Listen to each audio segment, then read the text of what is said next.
Feel free to start. This is our experiment presentation. We're group 4. I'm Anaya. Alli, are we doing this?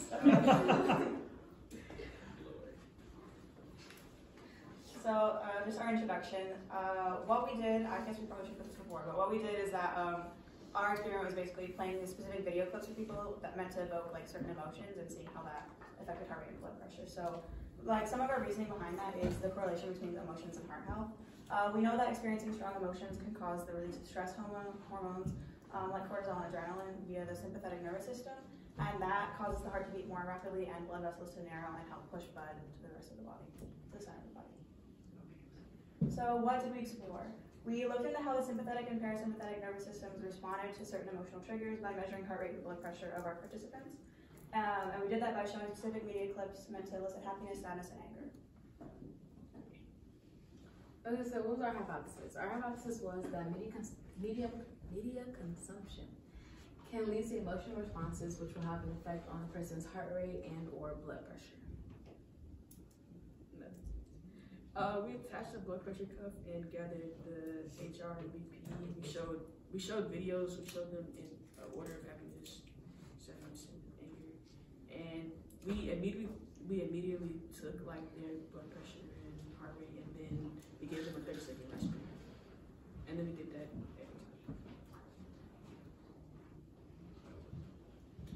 time. Yeah, these are our results.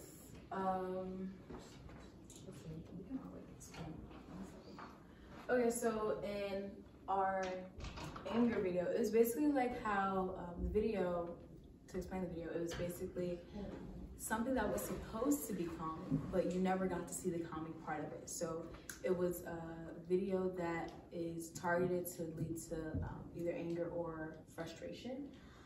So here we saw that in this video, there is mainly a decrease in both heart rate and the resting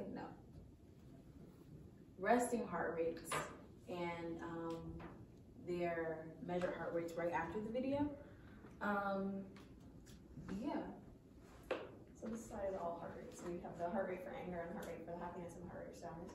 And we can see that it's sort of a similar like thing because obviously the spike formation is just based on the person and their like resting heart rate.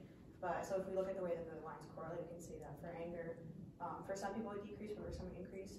For happiness, it was generally the same, but decreased a little bit. And for sadness, it increased and decreased, like depending on the individual. So this is the same thing, but for systolic blood pressure. It's in a different order, but it's sadness, happiness, and anger. And we can see that for sadness, generally the blood pressure decreased after watching the video. For happiness, it generally decreased as well. And for anger, it was either increased or decreased based on participant. These guys are a little harder to interpret from an audience point of view. Probably should use bars. Anyways, next slide. Similar thing to the other blood pressure.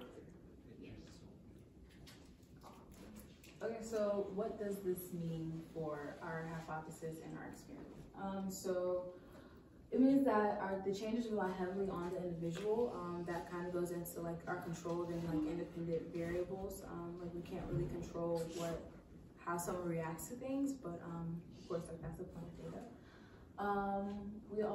This also means that the sympathetic system triggered in some, parasympathetic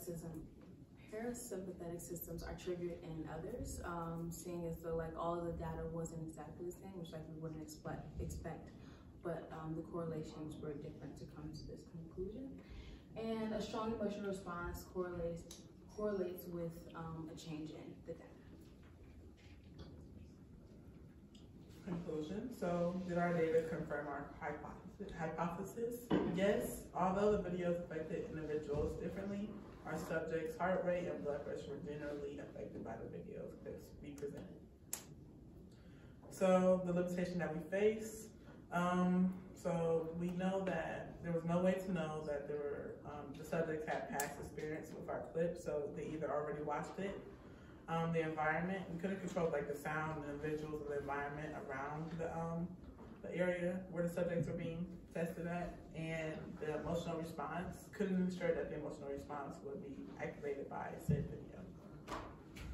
What we could have done differently, effectiveness, we could have done more than 3 videos that were effective, and we could have had more subjects. It was a little harder than you think to find videos for 5 emotions, so yeah. Thanks. Thank you. All right, questions for our video group? Yes. So, like you said, you didn't have many what videos did you show specifically? We showed a clip from Fresh Prince of Bel-Air for Outer Sadness. We showed Adorable Animals for Happiness, and for Anger we showed basically incomplete clips of satisfying videos. So like you know, like the cake cutting videos where you're supposed to see like something evenly cut. It was basically just stopped in the middle, so we never got to see the satisfying. Oh, that's awful. Yeah. Alli? What happened to the scary The video? one that you saw again. I remember I remember We don't talk seeing about that. It was 5 Nights at Freddy's. We don't talk about that. It was, yeah, we just kind We of, were debating doing 5 Nights at Freddy's for ours. you were our guinea pig. Okay. Was you just didn't gather more data with that video? Yeah, we just It did wasn't like, scary at all. yeah, it wasn't, when I find it scary. But yeah, yes. Wasn't there also a like toilet bowl spaghetti something video? That was our disgust. So look, disgust and anger were like the two that we were just like, Discuss with fear. oh yeah, disgust and fear. Like, they just didn't work, and we just, so yeah.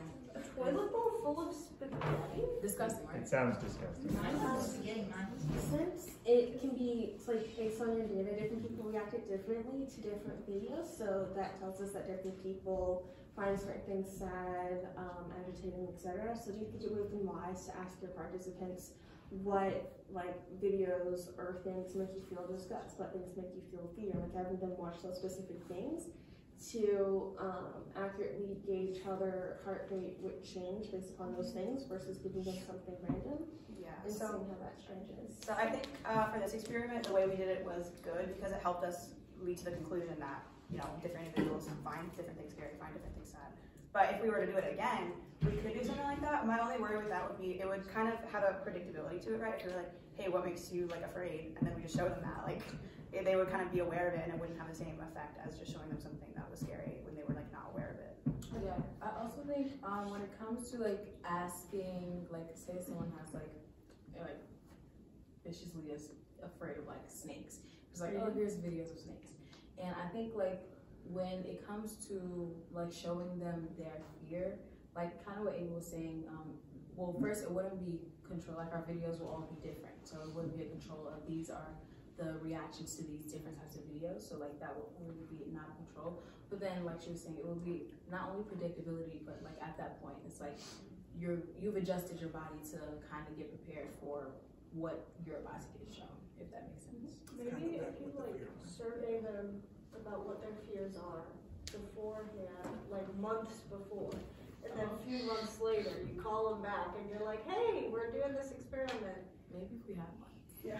That would be like fun if you guys had more time. I think that would be interesting. Put that one on the back burner. I'm curious, do you all, so you talk about individual differences. Would you ever want to do a study where you tried to find out what those differences might be? And if so, what kind of things do you think you might look for to see what are the things that influence why different people react differently to different things? Well, we talked a little bit about how like different parts of the nervous system were targeted by like just based on the individual by the same videos.